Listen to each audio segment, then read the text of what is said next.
दोस्तों नमस्कार। 4 PM गुजरात पर आप सभी का बहुत बहुत स्वागत है। मैं हूं आपका दोस्त मयूर जानी। दोस्तों इस कार्यक्रम में, इस वीडियो में हम एक बड़ी महत्वपूर्ण बात पर चर्चा करने वाले हैं। चुनाव तो चल ही रहे हैं। अब ये 25 तारीख को छठे चरण का मतदान होगा, फिर 7वें चरण का होगा, उसके बाद चुनाव समाप्त हो जाएंगे और 4 जून को शाम तक नतीजे आ जाएंगे। नतीजे जो भी आए, हम तो उम्मीद ये करते हैं कि सरकार में जो भी बैठे हैं बस देश का और देश की जनता का कुछ भला करने की कोशिश करें, तो वो तो है। लेकिन इससे पहले, चुनाव के परिणाम तो जब आएंगे तब आएंगे, इससे पहले आज जो है हमने सोचा कि हम, क्योंकि गुजरात में रहते हैं और गुजरात में जो भारतीय जनता पार्टी है वो पिछले 28 साल से सत्ता पर बैठी हुई है, सिंहासन पर, और उसके बावजूद भी हमारे जो गुजरात के किसान हैं उनकी समस्याओं का कोई समाधान होता हुआ नजर नहीं आता। आप समस्याओं के समाधान को तो छोड़िए, जो पुरानी समस्याएं हैं, लेकिन नई नई जो है वो पैदा हो रही है और उससे किसान बड़ा परेशान है।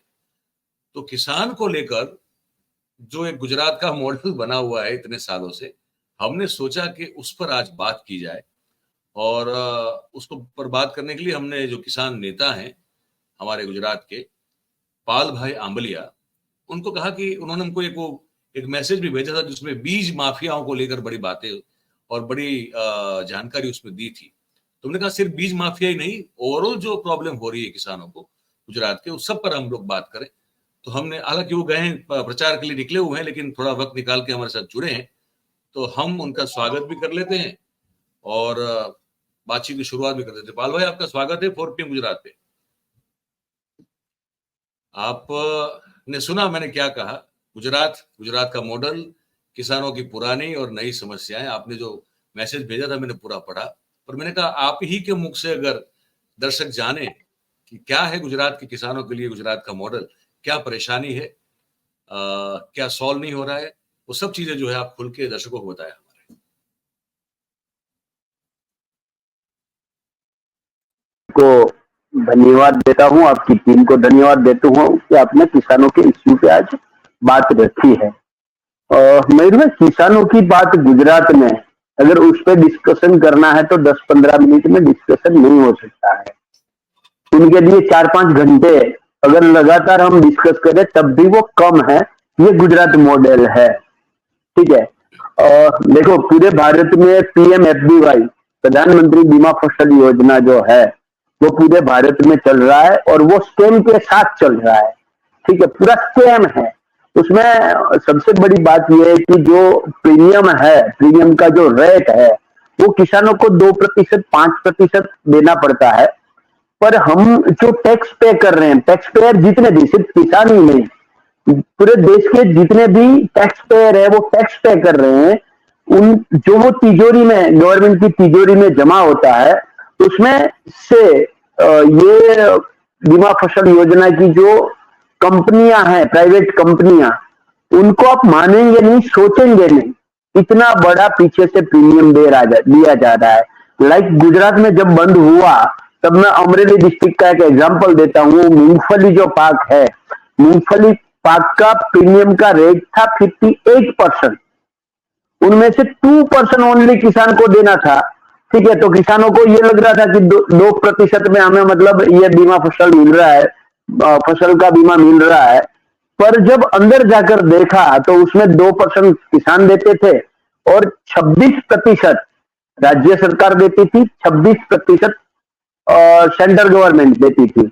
मतलब पूरे विश्व में कोई भी लाइक फटाके होते हैं, उनकी फैक्ट्री होता है, उसमें सबसे ज्यादा रिस्क है।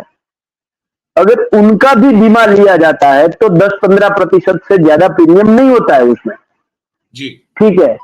तो इसमें 58% तक बीमा प्रीमियम रखा गया था, ताकि आशय बहुत शुद्ध आशय है।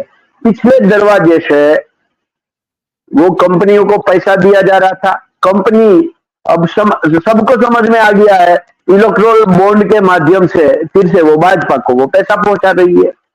दूसरा एग्जांपल, जिस बात पे हम कर रहे हैं आज बात, डुप्लीकेट सीड्स, ठीक है, डुप्लीकेट दवाएं, डुप्लीकेट खाद। मैं एक छोटा सा एग्जांपल देना चाह रहा हूं। मोनोकोटोफॉस यूपीएल कंपनी जो है, वो मोनोकोटो जो दवाई है वो 2005 से भारत में प्रतिबंधित है।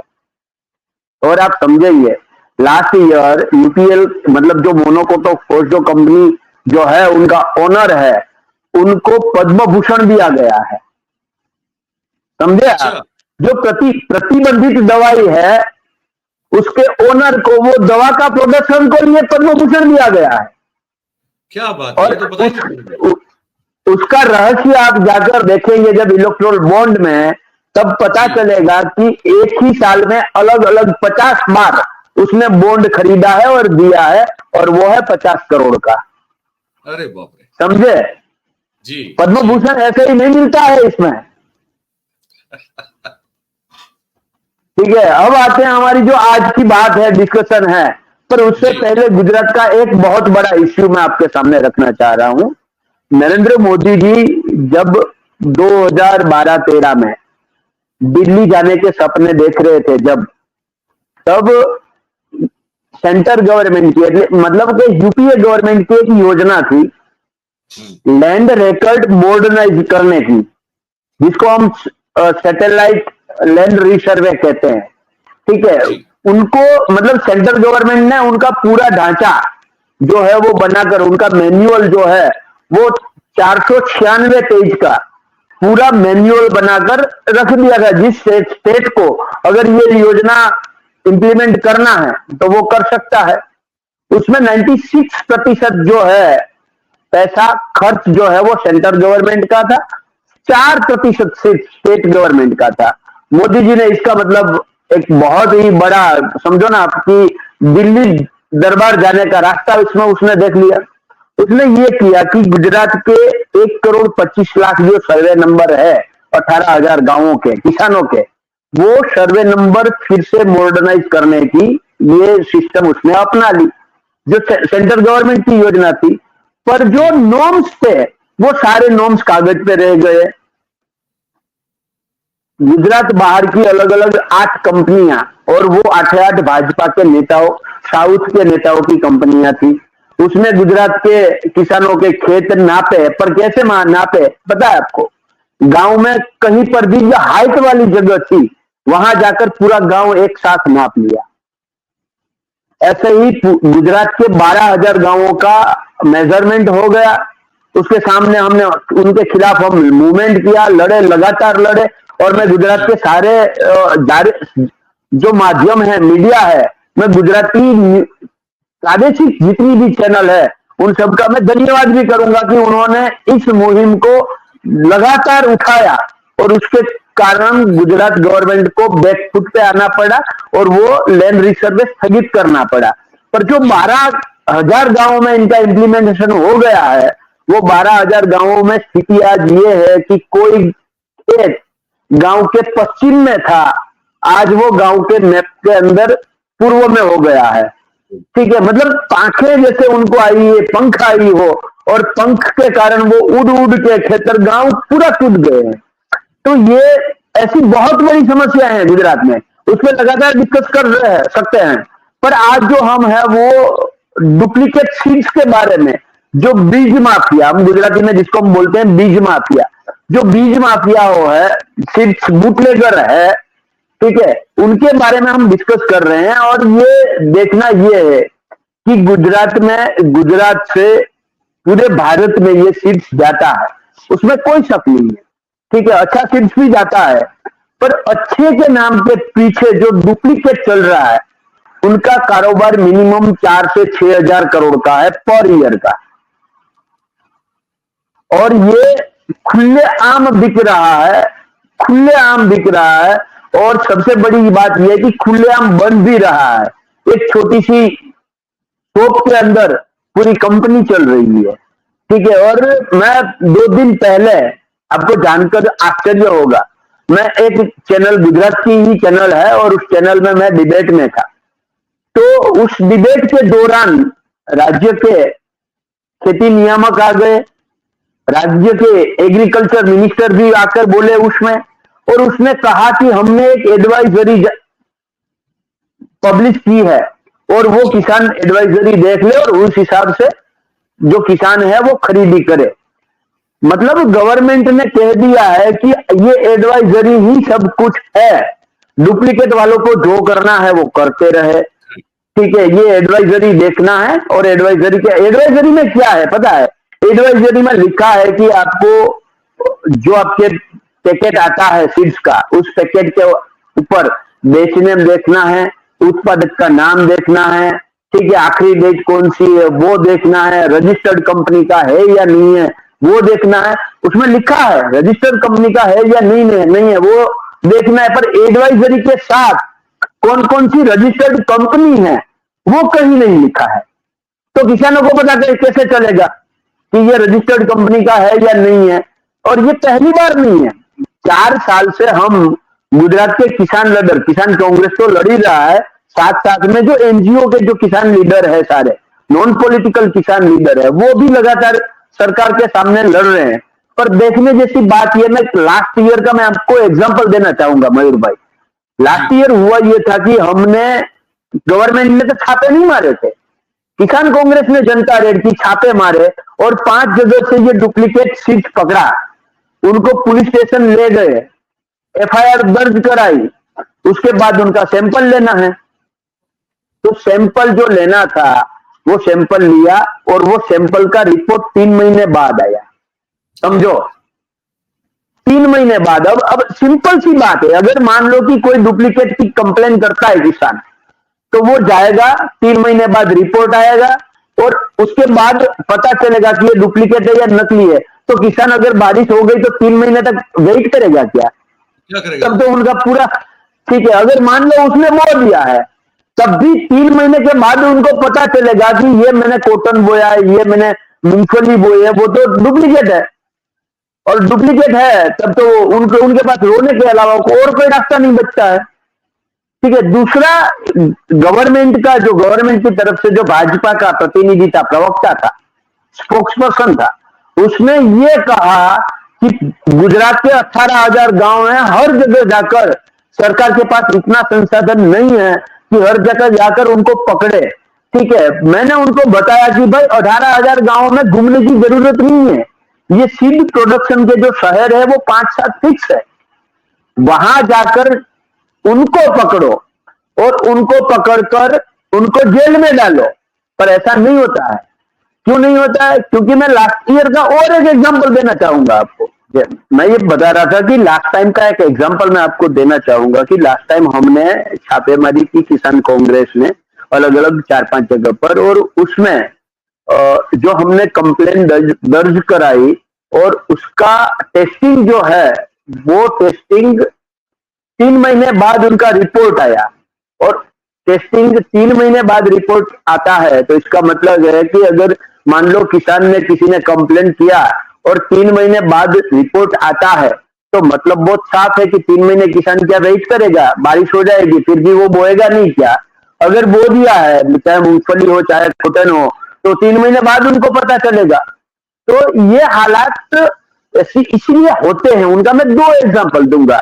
इसी कंप्लेन में वो दंडित हुए, गवर्नमेंट ने उनको दंडित किया है, पर कितना पता है? सिर्फ 300 रुपीज।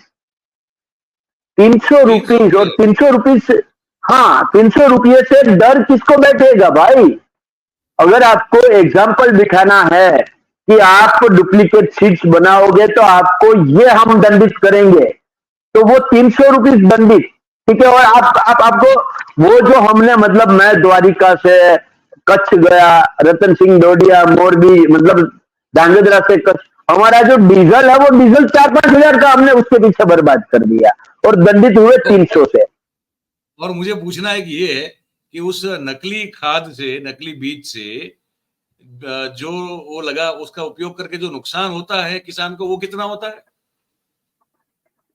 देखो मयूर भाई, इसमें नकली जब कोई भी सीड्स हो, चाहे दवाई हो, चाहे खाद हो, तो किसान जो है, पहले किसान को ये लगता है कि वो बारिश सही से नहीं हुई, मेरी किसानी सही से नहीं हुआ था, मैं टाइम पे पानी नहीं दे पाया हूं। ठीक है, तो उनको पहले कभी शक ये नकली पे या तो डुप्लीकेट पे जाता ही नहीं है।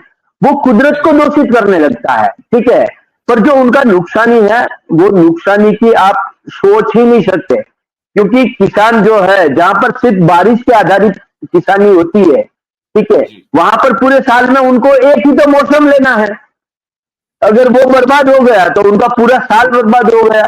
भाई, उनका मौसम या उनका फसल बर्बाद नहीं होता है, उनके अरमान बर्बाद होते हैं। बेटी बेटे के शादी करनी थी, किसी अपने बेटे को पढ़ाना था, कि उनकी फीस भरनी थी, या तो किसानी के लिए कुछ औजार लेना था। वो जब वो फसल बोता है ना, साथ में किसान अपना अरमान बोता है, और वो सारे अरमान है वो पानी में चला जाता है। पर ये गवर्नमेंट की जो सिस्टम है, और गुजरात मॉडल की जो आपने शुरुआत में बात की, उनका सबसे बड़ा एग्जाम्पल ये है कि 30 साल में गुजरात गवर्नमेंट ने एक भी लेबोरेटरी, आधुनिक लेबोरेटरी, जहां पर किसान का खाद, बीज, दवाई डुप्लीकेट आए और उसका मतलब लैब टेस्टिंग हो, उनका रिपोर्ट बनाया जाए, ऐसा साइंटिफिक साइंटिफिक निरीक्षण करने के लिए गवर्नमेंट के पास आज भी गुजरात में एक लेबोरेटरी नहीं बनाई है। दूसरी बात, गुजरात मॉडल की मैं करना चाहूंगा, इस साल के अंदर ये भाजपा सरकार ने एक भी सीड्स का परीक्षण किया हुआ नई जात उसने नहीं बनाई है। वो क्यों नहीं बनाया है? उनका सबसे बड़ा रीजन ये है कि वो खानगी प्राइवेट कंपनियों को बढ़ावा देना चाह रहे हैं। बीज निगम जो गुजरात का है वो पूरा खत्म कर दिया है। जो कांग्रेस जब थी आज से 30 साल पहले गुजरात में, तब गुजरात में हर तहसील लेवल पे हर चीज के लिए एक संशोधित खेत रखा था। वो खेत आज कहां है पता नहीं, वो बेच दिया गया है। मतलब बहुत बड़ी बात मैं आपको करने जा रहा हूं कि लास्ट साल हमने अलग अलग कंपनियों के सीड्स के जो पैकेट थे उस पे एक स्टिकर देखा, एक स्टिकर था, और बाद में एग्रो वाले जो है उनसे हम, मतलब कोई अपने भी जानने पहचान वाले होते हैं, उनसे हमने पूछा कि ये स्टिकर क्या है, तो उसने बोला कि जो जितने भी डुप्लीकेट बीज प्रोडक्शन करते हैं उनका एक यूनियन बना, यूनियन ने स्टिकर बनाया, और वो स्टिकर की कीमत 50 रुपया 100 रुपया ऐसी रखी गई। आपको मान लो कि मेरी खुद की कोई एक डुप्लीकेट सीड्स बनाने की एक कंपनी है, ठीक है, और मैं 5000 सीड्स का पैकेट बनाऊंगा, तो मुझे 5000 वो स्टिकर खरीदने हैं 100 रुपये के हिसाब से। मुझे 5 लाख ये क्या बोलते हैं डुप्लीकेट सीड्स बनाने वाले जो एसोसिएशन, अनअधिकृत एसोसिएशन बना है, उनको मुझे 5 लाख देना है। मुझे क्या करना है, मैं कैसा भी सीड्स बनाऊं उस पर वो पैकेट के ऊपर वो स्टिकर लगा देना है।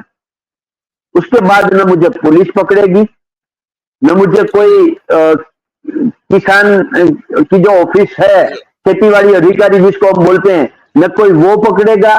और वो एक नहीं 15 अलग अलग कंपनियों के पैकेट के साथ हमारे गांधीनगर में मैं और हमारे सीएलपी लीडर अमित भाई चावड़ा जी ने हमने प्रेस कॉन्फ्रेंस करके गवर्नमेंट को बताया कि देखो इस तरह से आपका स्टिकर चल रहा है, और आपके 5-25 रुपए के भ्रष्टाचार के लिए, स्कैम के लिए हमारे किसानों का पूरा फसल बर्बाद हो रहा है।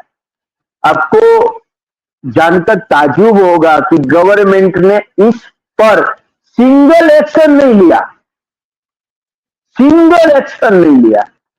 तो इस तरह से ये बीज बुटलेगर, ठीक है, फूलते फालते हैं। नकली बीज बनाने वालों का एसोसिएशन है बकायदा। अरे एसोसिएशन है, एसोसिएशन में कीमत तय की जाती है कि ये स्टिकर की कीमत 25 है 50 है, और वो पैसा भाई आलिशान कमलम ऐसे थोड़े बने हैं। जो भाजपा लगातार कह रही थी कि 70 साल में कांग्रेस ने क्या किया, कांग्रेस ने क्या किया, कांग्रेस ने भ्रष्टाचार किया, कांग्रेस ने ये किया, कांग्रेस ने वो किया, ठीक है, फिर भी कांग्रेस के डिस्ट्रिक्ट लेवल पे भी छोटा मोटा भी आप समझो कार्यालय नहीं बना है।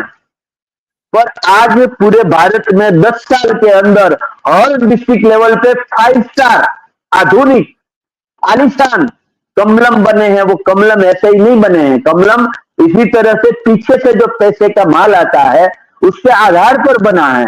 और अगर ये बात गलत है तो मैं चैलेंज से साथ में कह रहा हूं 4 PM के माध्यम से गुजरात गवर्नमेंट को कि लास्ट 5 साल के अंदर कितनी कंप्लेन आई, उस कंप्लेन में आपने कितने का रिपोर्ट कराया, उसमें से कितना नेगेटिव रिपोर्ट आया, उस नेगेटिव रिपोर्ट के आधार पर आपने किसको क्या दंडित किया, कौन कौन कंपनी को आपने ब्लैकलिस्टेड किया, वो सब पब्लिश किया जाए मीडिया के माध्यम से। आपको ताजुब तब होगा कि हमारे राम सिंह राजपूत है, बनासकांठा के किसान लीडर है, उसने RTI किया कि RTI में उसने मांगा कि लास्ट 5 साल में जो जो किसानों ने ये नकली खाद बीज दवाई के मामले में जो कंप्लेन की है उस कंप्लेन में क्या टेस्टिंग रिपोर्ट है, किस पे क्या कार्यवाही हुई है। और उसका जवाब जब आया तब उनको जवाब दिया गया कि RTI की कलम 8(1) क घ और ज के तहत वो माहिती नहीं दी जा सकती। वो क घ जब जो RTI का है वो जाकर हमने देखा तो वो राष्ट्र का सार्वभौमत्व, राष्ट्र की अखंडितता, राष्ट्र की एकता की लगत वो कलम है, ठीक है। तो उसमें और इसमें कहां लेना देना है। तो इस तरह से उनको बचाया जा रहा है। इनडायरेक्ट कहूं तो यही गुजरात मॉडल है मयूर भाई। एक चीज हमको बताइए आखिरी में, मुझे पता है आपको भी एक बाहर निकलना है, एक आखिरी सवाल, फिर लंबी बात भी एक बार करेंगे आराम से, पर आप भी प्रचार में अभी वहां व्यस्त हैं। और मुझे एक सवाल वो है आखिरी में पूछता हूँ, ये सब जब हो रहा है पिछले 28-30 साल से, किसान, मेरे ख्याल से अगर मैं गलत नहीं हूं तो गुजरात में किसानी करने वाले लोग तकरीबन अभी भी 60% के आसपास हैं, 60%, जहां तक मेरी समझ। अगर हम लोग, आप किसान इतने परेशान है गुजरात में, जो है वो दिख भी रहा है, उसमें कोई मतलब ऐसी बात नहीं है कि कोई मैन्युफैक्चर बात है, ये हो किसान परेशान है वो दिख रहा है। मैंने बहुत सारे मतलब जो आपका लैंड सर्वे वाला था वो मैंने भी बहुत उसको कवर किया हुआ था। तब इतने परेशानी के बाद भी जो है ये 156 सीटें कैसे आप दे देते हैं, ये समझ में नहीं आता। आपकी तो बहुमति है अगर किसानी की बात की जाए तो।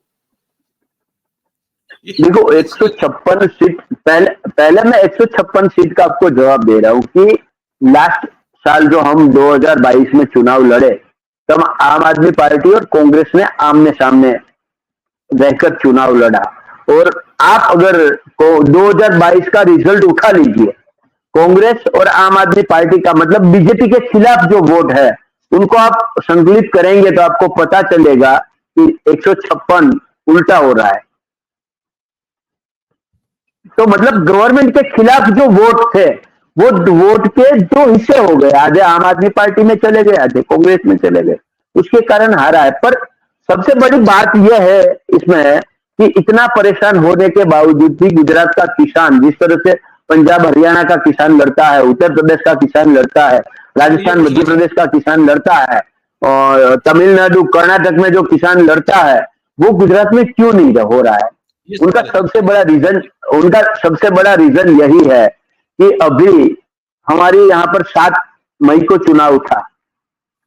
उससे पहले गुजरात में जब जब भी अमित भाई आए, जब जब भी नरेंद्र भाई आए, जहां जहां पर भी अपने CM वो गए, वहां के किसान लीडर को होम अरेस्ट कर लिया गया।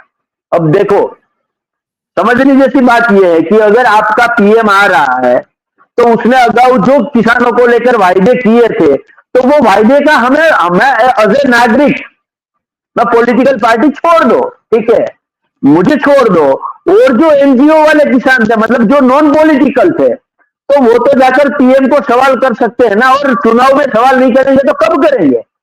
जो चुनाव में हमारी ये हालत है तो आम दिनों में क्या रही होगी। और दूसरी बात, मैं आपको और एक चीज बताना चाह रहा हूं, जब कोरोना के टाइम 3 कानून के खिलाफ पूरे भारत के किसान दिल्ली में इकट्ठे हुए, तब गुजरात के विविध 73 किसान यूनियन एक साथ मिले, उसने तय किया कि हम दिल्ली में जाएंगे और किसान यूनियन के संयुक्त किसान मोर्चा को जितना हो सके उतना सपोर्ट करेंगे। हम 8 तारीख को अहमदाबाद में मिले थे, 9-10 तारीख से हमारे घर पुलिस आने लगी। ठीक है, ज्यादातर लोगों को होम अरेस्ट कर लिया। और कितने दिन पता है आपको? किसी को 33 डेज, किसी को 39 डेज, रतन सिंह डोडिया को 57 डेज तक होम अरेस्ट रखा गया। मतलब आपने फेसबुक में छोटा सा भी एक बात डाल दी कि ये किसानों को लेकर ये मूवमेंट करना है, अगले दिन आप कुछ करो, उससे पहले आपको पुलिस पकड़ लेती है। तो आप कैसे फाइट करोगे भाई? आप कैसे लड़ोगे उनसे? ये सरकार है वो डरा कर धमका कर किसानों की आवाज बाहर ना आए उनके लिए तत्पर रहती है। किसानों का जो होना हो वो, पर वो अपनी जो जेब है वो भरते रहे।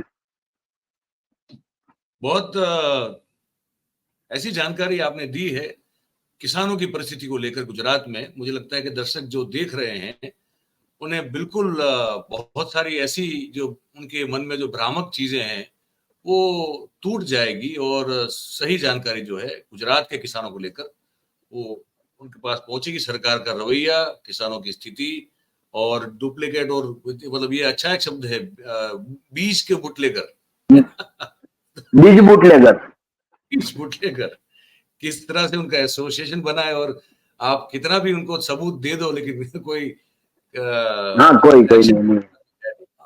ये सब बातें बताई आपने। पाल भाई बहुत बहुत धन्यवाद। आपसे फिर से बात करेंगे और थोड़ी एक बार जो है थोड़ी लंबी बात करेंगे क्योंकि कुछ 3-4 और मुद्दे हैं किसानों को लेकर जो मुझे आपसे के लिए पूछना है। पर आज के लिए बहुत बहुत धन्यवाद आपका। Thank you very much sir. Thank you. धन्यवाद। तो दोस्तों आपने देखा, ये बातचीत आपने सुनी। मैं बहुत सारी चीजें जो है उसका सार भी रिपीट करने की कोशिश नहीं करूंगा क्योंकि आपने खुल के हर चीज जो है पाल अंबलिया साहब से सुनी। चुनाव के 2 चरण बाकी हैं। अब हम तो सिर्फ इतना कहना चाहेंगे कि हमारा काम है जो है उसको बिल्कुल खोल के आपके सामने रख देना। हमने रख दिया। आप इस पर क्या सोचते हैं वो हमको लिख के जरूर से बताइएगा। और बातचीत अगर आपको हमारी सही और सच्ची लगी हो तो फिर इस वीडियो को लाइक करें, इस वीडियो की लिंक को हो सके उतना शेयर करें और हमारा जो चैनल है 4 PM गुजरात उसे आप सब्सक्राइब करें और अपने आसपास के लोगों से करवाएं। रिक्वेस्ट करते हैं, मान लीजिए। बहुत बहुत धन्यवाद आप सभी का जो इस कार्यक्रम में हमारे साथ जुड़े। Thank you very much.